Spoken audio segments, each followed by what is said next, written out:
மண்ணுலகில் மனிதனாக அவதரித்த என் ஆண்டவரே, இறைவனாக என் இதயத்தில் நீர் வரவேண்டும் ஐயா. எப்போது வருவீரோ?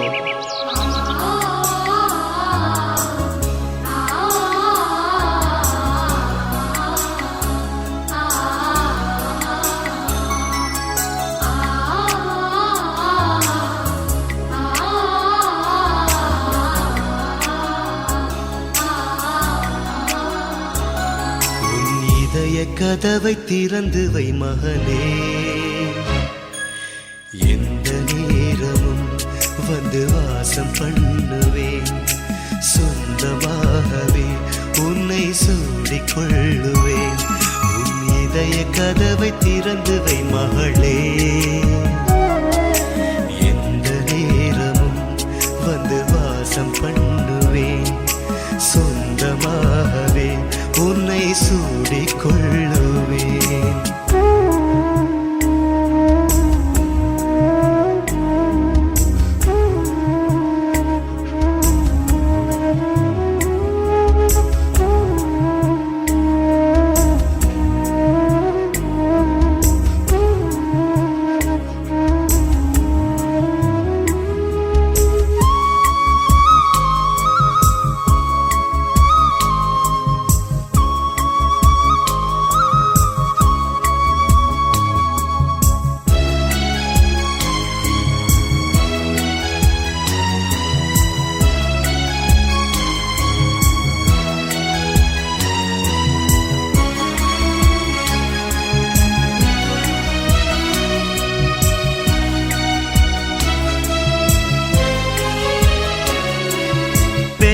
தாய் உனை மறந்தாலும் என் மகனே தாலாட்ட நான் இல்லையா?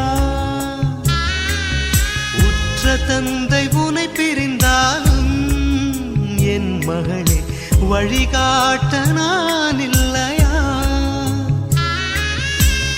நல்லதை நாடுங்கள், மனிதராக வாழுங்கள். இனி வரும் காலங்கள் உலகின் இறுதி ராகங்கள். நீதி உள்ள தேவன் நானே.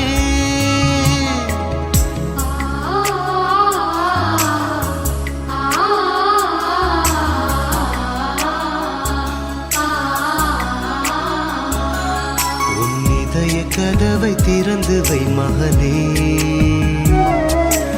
எந்த நேரமும் வந்து வாசம் பண்ணுவேன். சொந்தமாகவே உன்னை சூடிக்கொள்ளுவேன்.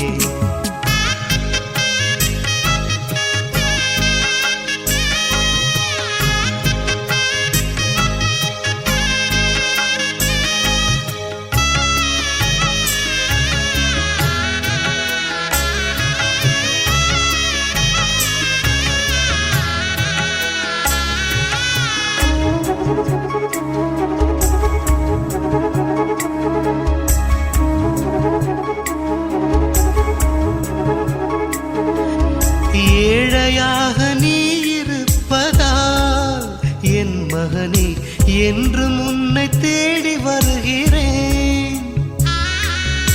எளிய வாழ்க்கை வாழ்ந்திருப்பதால் என் மகளே உனக்கு நான் காட்சி தருகிறேன். உலகில் நீ பெறும் செல்வம் நாளை அழிந்திடும். எனது வார்த்தைகள் என்றுமே நிரந்தரம். ஜீவனுள்ள தேவன் நானே.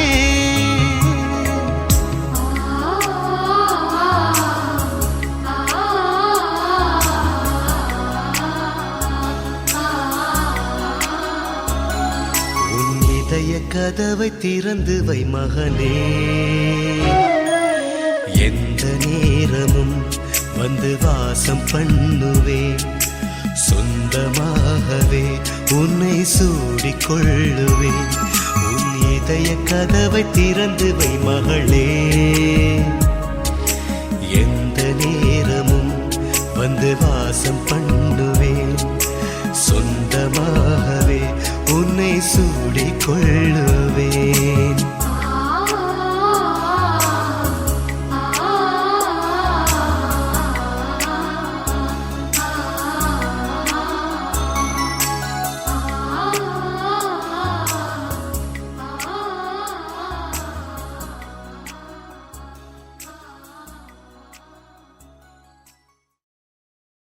ஜூன் மாதம் 9ஆம் தேதி ஞாயிற்றுக்கிழமை. முதல் வாசகம். தொடக்க நூலிலிருந்து வாசகம். அதிகாரம் 3, இறைவசனங்கள் 9 முதல் 15 வரை. ஆண்டவராகிய கடவுள் மனிதனை கூப்பிட்டு, நீ எங்கே இருக்கின்றாய் என்று கேட்டார். உம் குரல் ஒலியை நான் தோட்டத்தில் கேட்டேன். ஆனால் எனக்கு அச்சமாக இருந்தது, ஏனெனில் நான் ஆடையின்றி இருந்தேன். எனவே நான் ஒளிந்து கொண்டேன் என்றான் மனிதன். நீ ஆடையின்றி இருக்கின்றாய் என்று உனக்கு சொன்னது யார்? நீ உண்ணக்கூடாது என்று நான் விலக்கிய மரத்திலிருந்து நீ உண்டாயோ என்று கேட்டார். அப்பொழுது அவன், என்னுடன் இருக்கும்படி நீர் தந்த அந்த பெண் மரத்தின் கனியை எனக்கு கொடுத்தாள், நானும் உண்டேன் என்றான். ஆண்டவராகிய கடவுள், நீ ஏன் இவ்வாறு செய்தாய் என்று பெண்ணை கேட்க, அதற்கு பெண், பாம்பு என்னை ஏமாற்றியது, நானும் உண்டேன் என்றாள். ஆண்டவராகிய கடவுள் பாம்பிடம், நீ இவ்வாறு செய்ததால் கால்நடைகள், காட்டு விலங்குகள் அனைத்திலும் சபிக்கப்பட்டிருப்பாய். உன் வயிற்றினால் ஊர்ந்து உன் வாழ்நாள் எல்லாம் புழுதியை தின்பாய். உனக்கும் பெண்ணுக்கும் உன் வித்துக்கும் அவள் வித்துக்கும் பகையை உண்டாக்குவேன். அவள் வித்து உன் தலையை காயப்படுத்தும், நீ அதன் குதிங்காலை காயப்படுத்துவாய் என்றார். இது ஆண்டவர் வழங்கும் அருள்வாக்கு. இறைவா, உமக்கு நன்றி.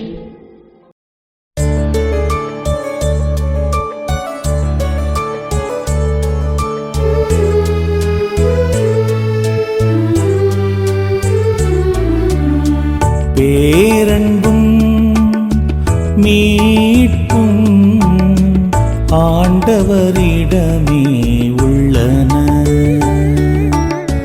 பேரன்பும் மீட்பும் ஆண்டவரிடமே உள்ளன. ஆண்டவரிடமே உள்ளன. ஆண்டவரே, ஆழ்ந்த துயரத்தில் இருக்கும் நான் உம்மை நோக்கி மன்றாடுகிறேன். ஆண்டவரே, என் மன்றாட்டுக்கு செவி சாய்த்தருளும். என் விண்ணப்பக் குரலை உம்முடைய செவிகள் கவனத்துடன் கேட்கட்டும். பேரன்பும் மீட்பும் ஆண்டவரிடமே உள்ளன. பேரன்பும் மீட்பும் ஆண்டவரிடமே உள்ளன. ஆண்டவரிடமே உள்ளன. ஆண்டவரே, நீர் எம் குற்றங்களை மனதில் கொண்டிருந்தால் யார்தான் நிலைத்து நிற்க முடியும்? நீரோ மன்னிப்பு அளிப்பவர், மனிதரும் உமக்கு அஞ்சி நடப்பர். பேரன்பும் மீட்பும் ஆண்டவரிடமே உள்ளன. பேரன்பும் மீட்பும் ஆண்டவரிடமே உள்ளன. ஆண்டவரிடமே உள்ளன. ஆண்டவருக்காக அவளுடன் நான் காத்திருக்கின்றேன். என் நெஞ்சம் காத்திருக்கின்றது. அவரது சொற்களுக்காக ஆவலுடன் காத்திருக்கின்றேன். விடியலுக்காய் காத்திருக்கும் காவலரை விட, விடியலுக்காய் காத்திருக்கும் காவலரை விட என் நெஞ்சம் என் தலைவருக்காய் ஆவலுடன் காத்திருக்கின்றது. பேரன்பும் மீட்பும் ஆண்டவரிடமே உள்ளன. பேரன்பும் மீட்பும் ஆண்டவரிடமே உள்ளன, ஆண்டவரிடமே உள்ளன. இஸ்ரவேலே, ஆண்டவரையே நம்பியிரு, பேரன்பு அவரிடமே உள்ளது, மிகுதியான மீட்பு அவரிடமே உண்டு. எல்லா தீவினைகளினின்றும் இஸ்ரவேலரை மீட்பவர் அவரே. பேரன்பும் மீட்பும் ஆண்டவரிடமே உள்ளன, பேரன்பும் மீட்பும் ஆண்டவரிடமே உள்ளன, ஆண்டவரிடமே உள்ளன.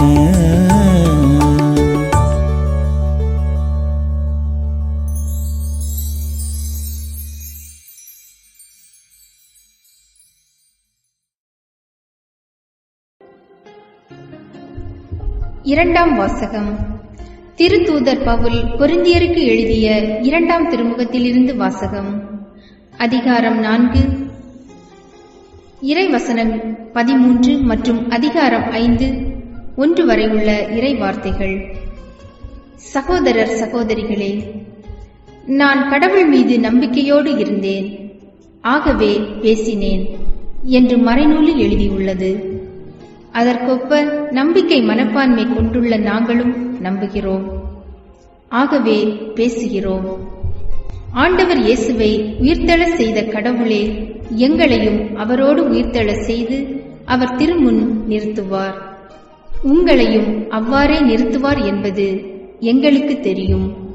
இவை அனைத்தும் உங்கள் நன்மைக்கே நிகழ்கின்றன. இறையருள் பெறுவோரின் தொகை பெருக பெருக அவர்கள் கடவுளுக்கு செலுத்தும் நன்றியும் பெருகும்.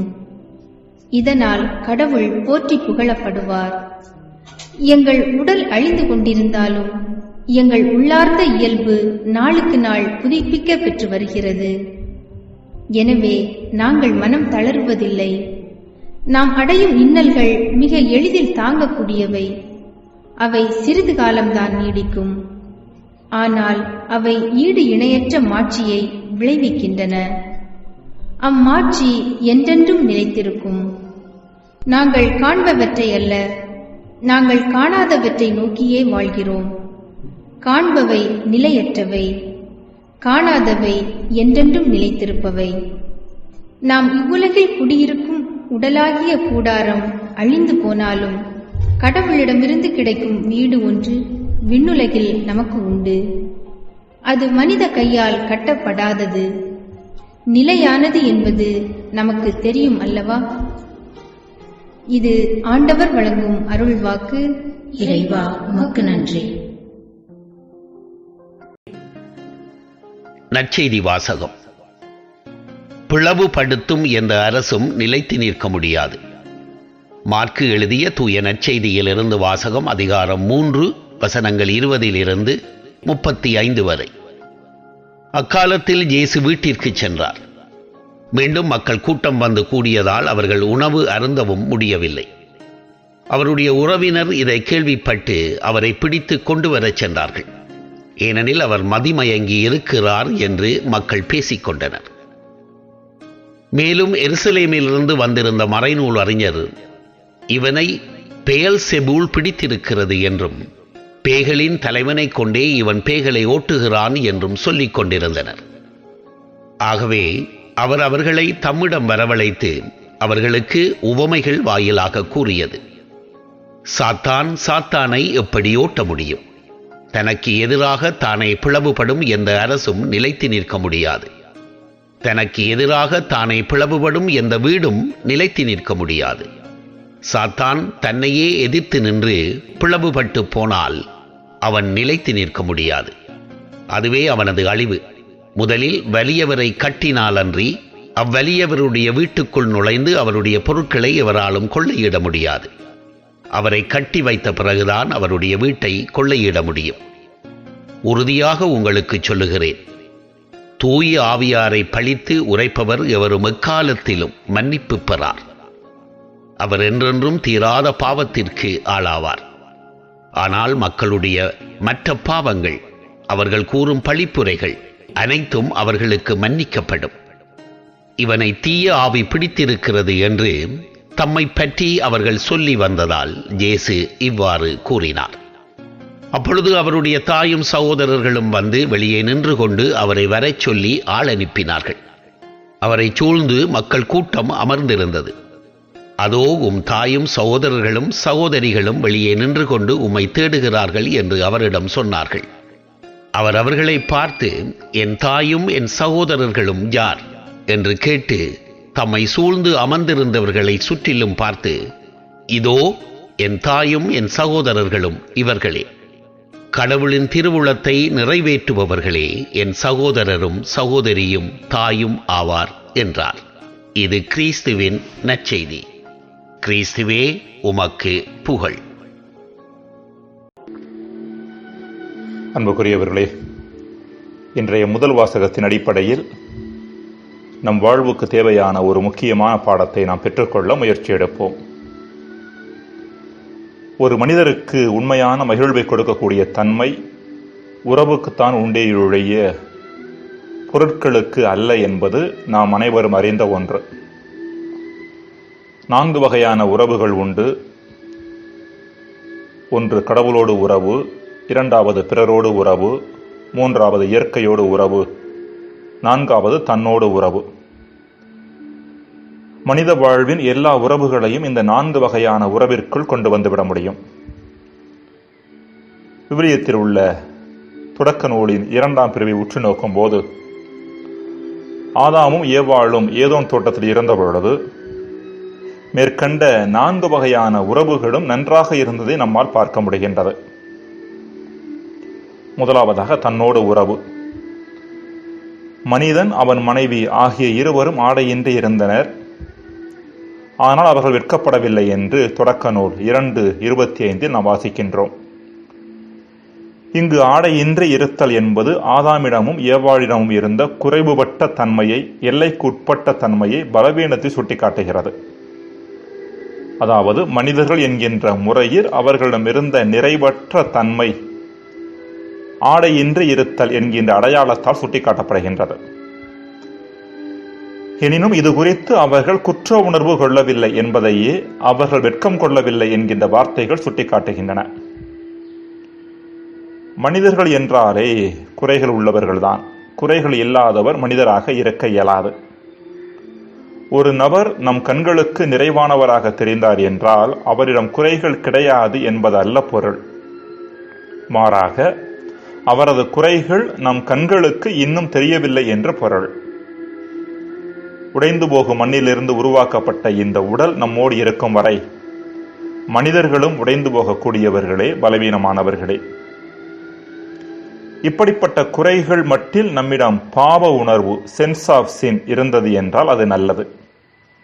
ஆனால் நம்மிடம் குற்ற உணர்வு, கில்ட் கான்ஷியன்ஸ் இருந்தது என்றால் அது தவறானது. பாவ உணர்வு என்பது நம் குற்றம் குறைகள் மட்டிலும் பலவீனங்கள் மட்டிலும் விழிப்போடு இருப்பது. ஆனால் குற்ற உணர்வு என்பது நமது பலவீனமான மனித இயல்பை ஏற்றுக்கொள்ள முடியாமல் கவலைப்படுவது, தன்னையே தண்டித்துக் கொள்வது. குற்ற உணர்வு கடவுளை பய உணர்வோடும் தண்டனை உணர்வோடும் அணுக வைக்கிறது. இன்றைய உளவியலின் கருத்துப்படி குற்ற உணர்வே நம் வாழ்வின் பல பிரச்சனைகளுக்கும் தீமைக்கும் மகிழ்ச்சியற்ற தன்மைக்குமான காரணமாக இருக்கிறது. 2வது பிறரோடு உறவு.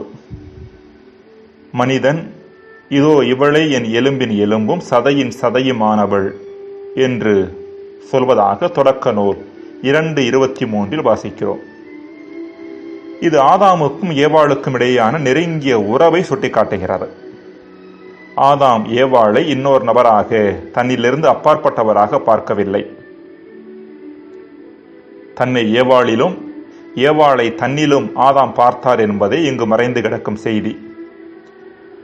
மூன்றாவதாக இயற்கையோடு உறவு. ஆண்டவராகிய கடவுள் கண்ணுக்கு அழகானதும் உண்பதற்கு சுவையானதுமான எல்லா வகை மரங்களையும் தோட்டத்தின் நடுவில் வாழ்வின் மரத்தையும் நன்மை தீமை அறிவதற்கு ஏதுவான மரத்தையும் மண்ணிலிருந்து வளரச் செய்தார் என்று தொடக்க நூல் 2:9 வாசிக்கின்றோம். இந்த வசனமானது ஏதேன் தோட்டம் ஆதாமுக்கும் ஏவாளுக்கும் தேவையான அத்தனை காரியங்களையும் தந்தது என்பதை எடுத்துரைக்கிறது. இறுதியாக கடவுளோடு உறவு. தொடக்க பெற்றோருக்கும் கடவுளுக்கும் இடையே நெருங்கிய உறவு இருந்தது என்பது வெள்ளிடை மலை. கடவுள் அவர்களோடு நாள்தோறும் உலாவியதாகவும் நண்பர்களோடு பேசுவது போல அவர்களோடு உரையாடியதாகவும் நாம் பார்க்கின்றோம். எனினும் விலக்கப்பட்ட கனியை உண்ட பின்பு மேற்கண்ட 4 வகையான உறவுகளிலும் பிரச்சனை ஏற்பட்டதை நம்மால் தெளிவாக கண்டுகொள்ள முடிகிறது. அதை பற்றி விளக்குவதே இன்றைய முதல் வாசகம். மென்காற்று வீசிய பொழுதில் தோட்டத்தில் ஆண்டவராகிய கடவுள் உலாவிக் கொண்டிருந்த ஓசை கேட்டு மனிதனும் அவன் மனைவியும் ஆண்டவராகிய கடவுள் திருமுனிலிருந்து விலகி தோட்டத்தின் மரங்களுக்கு இடையே ஒளிந்து கொண்டதாக தொடக்க நூல் 3:8 வாசிக்கிறோம். இது கடவுளோடு உடனான உறவு முறிந்துவிட்டதன் அடையாளமாக இருக்கிறது. அடுத்ததாக இறைவனது குரல் ஒலியை தோட்டத்தில் கேட்டு ஆதாமும் ஏவாளும் ஒளிந்து கொண்டதாக வாசிக்கின்றோம். அதற்கான காரணமாக ஆதாம் சொன்னது, நான் ஆடையின்றி இருந்தேன், எனவே நான் ஒளிந்து கொண்டேன் என்பதாகும். தொடக்க நூல் 3:10. தங்களது ஆடையின்மையை குறித்து தொடக்க பெற்றோர் பயப்பட்டது அல்லது வெட்கப்பட்டது என்பது அவர்களுக்குள் குற்ற உணர்வு நுழைந்து விட்டது என்பதன் அடையாளமாக இருக்கிறது. அதாவது தன்னோடு உள்ள உறவு சீர்குலைந்தது. மூன்றாவதாக ஆதாம், என்னுடன் இருக்கும்படி நீர் தந்த அந்த பெண் மரத்தின் கனியை எனக்கு கொடுத்தால் நானும் உண்டேன் என்று சொல்வதாக நாம் வாசிக்கிறோம். தொடக்க நூல் 3:12. எலும்பின் எலும்புமாக சதையின் சதையுமாக இருந்த ஏவாள், என்னுடன் இருக்கும்படி நீர் தந்த அந்த பெண் என்று ஆதாமால் குறிப்பிடப்படுவது அவர்களுக்கிடையேயான உறவில் பிரச்சனை ஏற்பட்டதை சுட்டி காண்பிக்கிறது.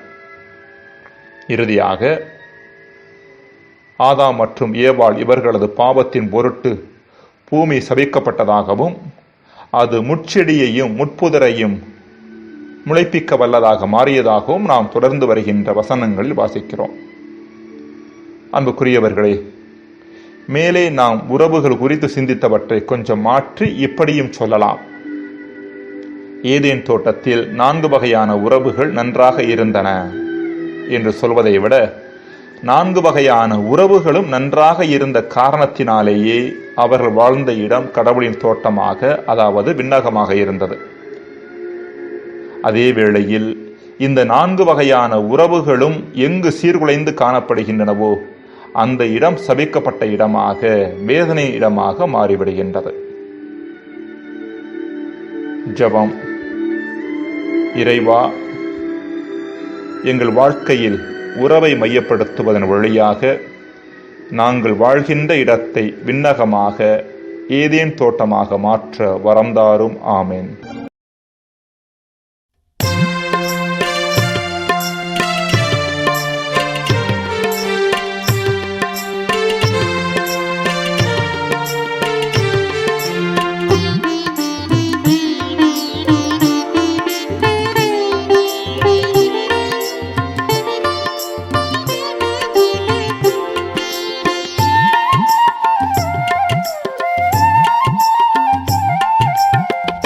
மகிமையின் தேவனே, மரியன்னை மைந்தனே, உம்மை மகிமை செய்வோர் வாழ்வில் உமதாசிர் தங்குமே. மகிமையின் தேவனே, மரியன்னை மைந்தனே, உம்மை மகிமை செய்வோர் வாழ்வில் உமதாசிர் தங்குமே. குழந்தை வடிவிலே மழலை சிரிப்பிலே உன்முகம் கண்டால் போதுமே. வருத்தும் துயரமும் வறுமை நோய்களும் வழி தெரியாமல் ஓடுமே. குழந்தை வடிவிலே மழலை சிரிப்பிலே உன்முகம் கண்டால் போதுமே. வருத்தும் துயரமும் வறுமை நோய்களும் வழி தெரியாமல் ஓடுமே. மகிமையின் தேவனே, மரியன்னை மைந்தனே, உம்மை மகிமை செய்வோர் வாழ்வில் உமதாசிர் தங்குமே. மகிமையின் தேவனே மரியன்னை மைந்தனே உம்மை மகிமை செய்வோர் வாழ்வில் உமதாசிர் தங்குமே.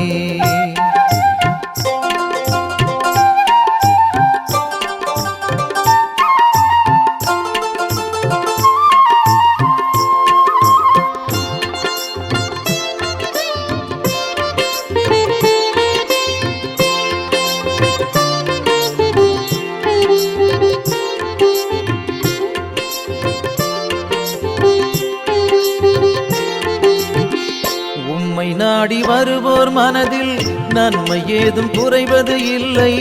உமது பெயரை சுவைப்போர் நாவில் இனிமை என்றும் குறைவது இல்லை.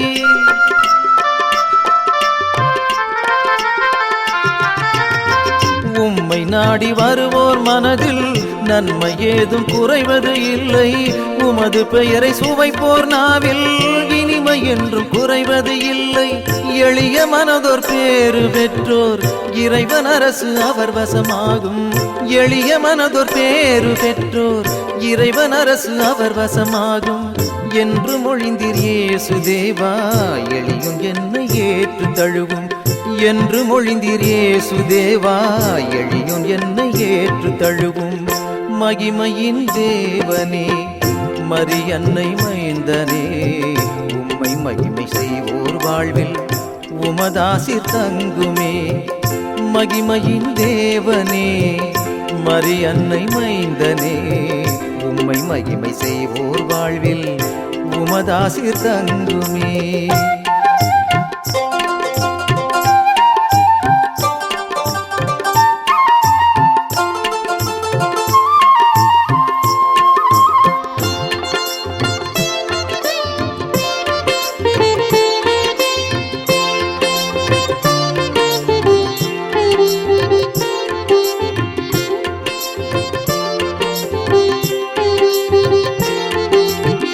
வானில் தோன்றும் மின்மினி எல்லாம் விண்மீன்களாவது இல்லை.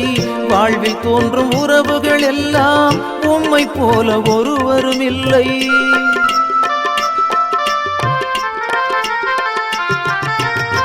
வானில் தோன்றும் மின்மினி எல்லாம் விண்மீன்களாவது இல்லை. வாழ்வில் தோன்றும் உறவுகள் எல்லாம் உம்மை போல ஒருவரும் இல்லை.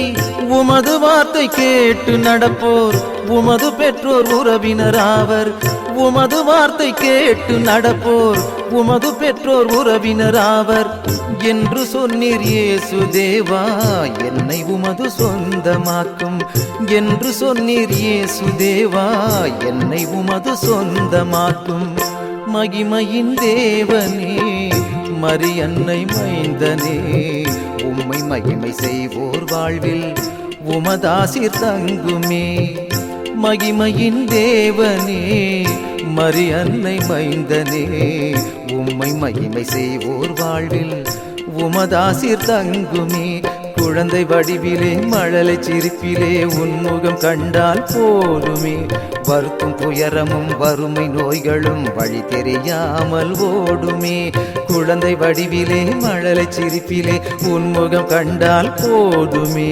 வருத்தும் துயரமும் வறுமை நோய்களும் வழி தெரியாமல் ஓடுமே. மகிமையின் தேவனே மரியன்னை மைந்தனே உம்மை மகிமை செய்வோர் வாழ்வில் உமதாசிர் தங்குமே. மகிமையின் தேவனே மரியன்னை மைந்தனே உம்மை மகிமை செய்வோர் வாழ்வில் உமதாசிர் தங்குமே.